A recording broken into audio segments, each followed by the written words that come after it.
नमस्कार दोस्तों, आपका अपना चैनल राकेश 2.0 पे स्वागत करता हूं। आज मैं आप लोग को 28 सितंबर फर्स्ट शिफ्ट के एग्जाम समाप्त हो चुका है, इनमें पूछे गए प्रश्न लेकर आया हूं। वो सारे अथेंटिक और जेन्युइन क्वेश्चन है।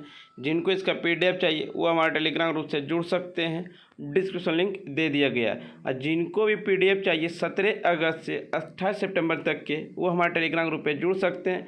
फ्री में PDF प्रोवाइड करा दिया गया है। पहला प्रश्न पूछा गया था फ्रेंड्स, जवाहरलाल नेहरू का जन्म कहाँ हुआ। जवाहरलाल नेहरू का जन्म इलाहाबाद, जिसका वर्तमान नाम प्रयागराज है, उत्तर प्रदेश राज्य में हुआ था। जवाहरलाल नेहरू का जन्म 14 नवंबर 1889 ईस्वी में हुआ था और इनकी मृत्यु 27 मई 1964 ईस्वी में हुआ था। जवाहरलाल नेहरू भारत के प्रथम प्रधानमंत्री थे। दूसरा प्रश्न पूछा गया था, बेरी रोग से क्या प्रभाव पड़ता है। बेरी के रोग से हृदय या तंत्रिका तंत्र पर प्रभाव पड़ सकता है। कमजोर मांसपेशियां और काम करने के लिए बहुत कम ऊर्जा हो सकते हैं। बेरी रोग विटामिन बी की कमी के कारण होता है, जिसे थायमिन की कमी के रूप में भी जाना जाता है। विटामिन B1 का स्रोत है समुद्री भोजन, दूध, मांस, मटर, अनाज, हरी सब्जियां। तीसरा प्रश्न पूछा गया था, भारतीय संविधान का अनुच्छेद 40 किससे संबंधित है। भारतीय संविधान का अनुच्छेद 40 ग्राम पंचायत से संबंधित है। अनुच्छेद 40 में ग्राम पंचायत के संगठन से संबंधित है।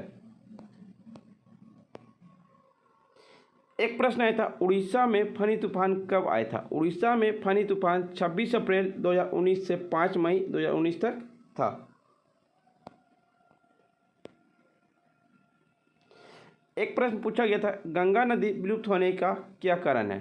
साल 2014 में world wide fund for nature की रिपोर्ट के मुताबिक नदियों में बढ़ता प्रदूषण एवं नदियों का होता है। अत्यधिक दोहन नदी के विलुप्त होने के कारण बन सकते हैं और नदी को प्रदूषित होने के कारण गंगा नदी विलुप्त हो सकती है।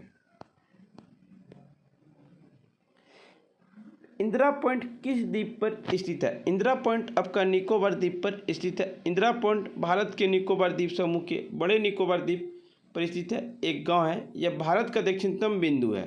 यह एक प्रकाश स्तंभ स्थित है। एक प्रश्न पूछा गया था, नागरिकता किस भाग में। नागरिकता भाग 2 में है, ब्रिटेन से लिया गया।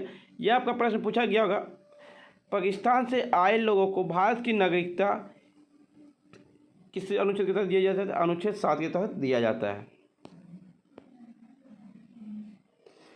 झूलन गोस्वामी ने किस टीम के खिलाफ 250 विकेट पूरा किए हैं। झूलन गोस्वामी में सेमीफाइनल में इंग्लैंड के खिलाफ 250 विकेट पूरा किए हैं।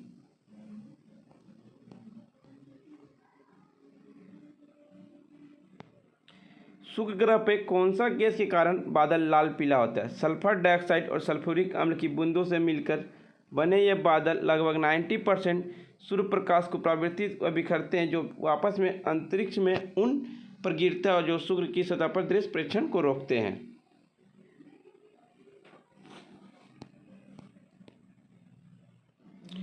भौतिकी के क्षेत्र में नोबेल पुरस्कार 2021 में किसे दिया गया। भौतिकी के क्षेत्र में नोबेल पुरस्कार 2021 में स्क्यूरो मनावे, क्लास हेसलमेन और जॉर्जियो पारसी को दिया गया है।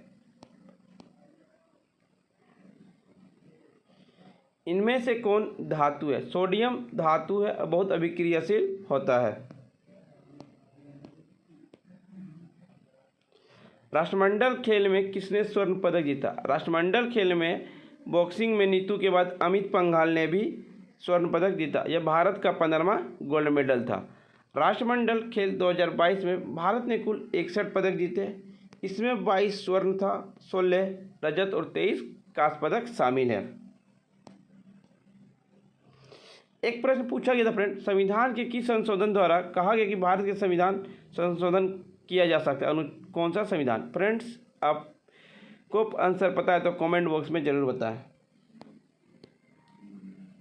एक प्रश्न पूछा गया था, फ्लेमिंग के बाएं हाथ का नियम क्या है। इस नियम के अनुसार यदि हम अपने बाएं हाथ का अंगूठा तर्जनी एवं माध्यमा को इस प्रकार संयोजित करें कि वो अपने एक दूसरे के लंबवत हो तो माध्यमा चालक में प्रवाहित धारा का दिशा को तथा तर्जनीय चुंबकी की दिशा को व्यक्त करती है तो अंगूठा चालक पर लगने वाले बल की दिशा को व्यक्त करता है। एक प्रश्न पूछा गया था, मुंह का पीएच स्तर कम होने पर दंत छेद शुरू होता है, कितना? मुंह का पीएच स्तर 5.5 से कम होने पर दंत छेद शुरू होता है। लार की समान पीएच मान 6.2 से 7.6 होता है। सामान्यतः मुंह का पीएच मान स्तर 6.3 से नीचे नहीं गिरता है। एक प्रश्न आया था, मानव जो सांस ले रहा है वो क्या है? ऊष्माक्षेपी है, ऊष्मा श्वसनीय है? ये प्रश्न आया था। फ्रेंड्स, वीडियो पसंद आई हो तो लाइक, शेयर, सब्सक्राइब जरूर करें और जिनको इसका पीडीएफ चाहिए वो हमारे टेलीग्राम ग्रुप से जुड़ सकते हैं। डिस्क्रिप्शन में लिंक दे दिया गया है।